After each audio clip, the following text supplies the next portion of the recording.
The history of the People's Democratic Republic of Korea and the United States is a history of lies, deceit, and wrongdoing, starkly contrasted by good intentions, forward-thinking ideas, and a somewhat misguided and mangled wish for peace and harmony between the two nations. Today, the sentiments between the two entities have, despite continued efforts to change, remained very similar to what they were right at the end of the Korean War, very cautious and very slow-moving. Through deeper study and analysis in the realms of foreign relations, economics, and politics, the combined actions of the United States, North Korea, and other entities in positions of power, such as the UN, China, and South Korea, we can better understand the current hostile relationship between us, how it's come to this point, and how it should change in the future. To understand some of this, some background information is rather necessary. The modern relationship between North Korea and the United States began around after the Second World War. Axis influenced Japan, who had occupied Korea in their conquest of Southeast Asia, gave up the land after their defeat in 1945. It was divided up along the 38th parallel, with a trusteeship declaring Soviet occupation in the north for 5 years, US in the south for 5 years. Between the two communist and capitalist entities, there were to be peace talks in Seoul rather regularly, and for some time the reunification of South and North Korea was in sight. Unfortunately, in 1948, with the Cold War beginning to simmer, the South and the North divided into two separate states, the Republic of Korea in the south, and the Democratic People's Republic of Korea in the north. With this full separation of the two states came fighting and guerrilla warfare along the border for quite an extended period of time, and on June 25, 1950, North Korean forces launched a massive surprise attack and invaded South Korea. With this attack came the formal beginning of the Korean War, and the United Nations called for many other countries to help South Korea. The United States was the largest helper in the Korean War, submitting 302,000 troops to help the South Koreans' total of around 1 million. Up to this day, despite many talks between the two nations, this war has never actually been formally ended. The war has ultimately resulted in a change of the shape of the border, as well as the creation of a demilitarized zone, or DMZ, in which United States troops and South Korean troops are face-to-face against North Korean troops. Now, the economy of North Korea is one that has severe discrepancies with that of the United States. The United States was built off of capitalist ideals. It is practically our national religion. For a long while, we tried to force this capitalist ideal, along with an even more important message of democracy, to the communist powers of the world. North Korea is one of the few places that remain as a communist entity, and even though America is done with its crusade of democracy and capitalism, we resent their choice to remain economically and informationally secluded from most all of the rest of the world. Between the US and North Korea, there is a mutual trade embargo which perpetuates this isolation from both sides. Because North Korea is so economically secluded, they cannot generate a large amount of revenue, and because of this, they subsist off of a very large amount of foreign aid. Despite these continued efforts to create aid for North Korea, there are many men, women, and children that are starving to death in North Korea. It is a very large issue to the United States, and the United States is one of the premier distributors of foreign aid to North Korea. It is a key issue in many diplomatic talks and interactions that we have with them.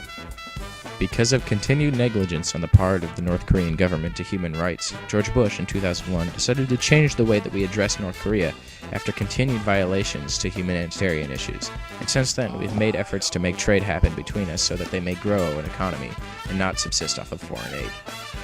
Fortunately for the future, the North Korean economy is picking up and they are increasing trade with other countries such as China and India. Unfortunately, most of this income that they are generating is spent towards military uses. The United States is still hopeful for North Korean economic advancement, and we hope for the future that they will spend less of their funds on military goods and spend more of their funds feeding their people. Currently, the situation between the United States and the Democratic People's Republic of Korea is one filled with animosity, hostility, and questioning. Through our past and contemporary foreign relations, we can evidently see why. The stalemate within the Korean War, which has still not formally ended, is still a point of contention when we speak diplomatically with North Korea. It directly shows our separation and is a vestige of old times. The idea of formally ending the Korean War is an idea that's been within the American political system for some time, since 1995. 1995 was also the year that the United States decided to directly assess North Koreans diplomatically and politically. Because North Korea has a very large issue with electricity, they have power outages about every hour, we decided to agree to help build nuclear reactors, but the plan fell through due to North Korean missile testing over Japan. In 2003, the United States, North Korea, China, Japan, Russia, and South Korea came together for the Sixth Party Talks to talk to North Korea about entrance into the realm of nuclear weapons, as well as the breach of the 1994 UN Framework Agreement with their missile testing over Japan. These talks marked the first successful interaction with North Korea, and at the very least instigated a dialogue between us. This open dialogue with North Korean powers continued, and things looked rather bright for a while, and in 2008, North Korea was removed from the National Terror Watch list by George W. Bush. But, in 2010, North Korea launched a torpedo and destroyed a South Korean battleship. This North Korean action was considered by many to be a very, very, very bad move.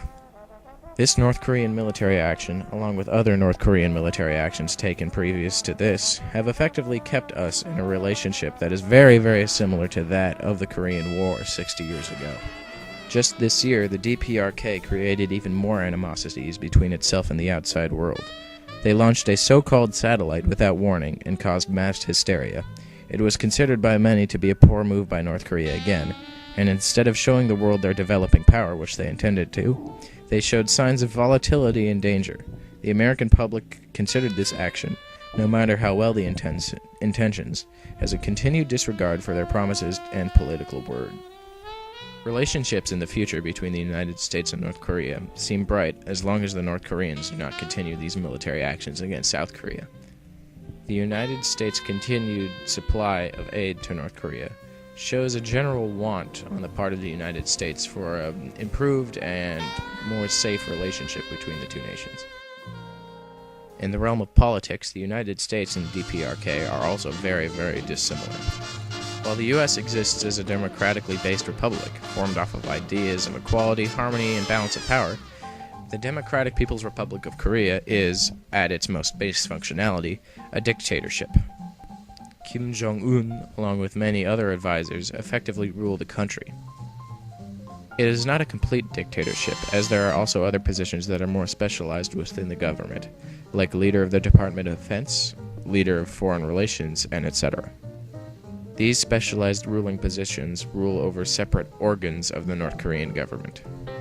Their ideals of their government is based off of the idea of Juche, a philosophy of their almost godlike historical figure Kim Il-sung. It is based off of the principle that man, or people, is the master of everything and decides everything. Despite what they actually do, they consider themselves communist, and one of the main reasons we had conflict with them was because of this. Back during the halcyon days of the Cold War, the US had a very hostile relationship with communism. It is one of the reasons that we were the main helper of South Korea with all the other UN forces in the Korean War. These strange ideals were, and still are, sort of foreign to Americans, and because of these governmental discrepancies, many attempts at diplomacy have failed. Despite North Korea's pleas for reunification of Korea, they are very anti-American politics and government. Their now past leader said that, in regards to America, no faction is better or worse than any other. All come from the same mold. They are all products of capitalist influence in the working class movement, and they are a poison that destroys our party and the working class movement in Korea. The future of the politics of North Korea and the United States' interactions with them are unfortunately not looking as bright as economics or foreign relations. The leader Kim Jong-il passed away in 2011, and with his death came the rise to power of a relatively inexperienced and war-hungry leader named Kim Il-sung. We can only hope for improved relations in the future. North Korea is a very interesting case study. It is a place very hopeful for peace, reunification of Korea, and planning towards the future, yet it still continues to perform actions that anger the United States and the rest of the world. Our relationship is cautious and hostile, but we can see examples of progress in both sides for the future. Hopefully, as time rolls on, we will see a greater understanding between our two very different nations.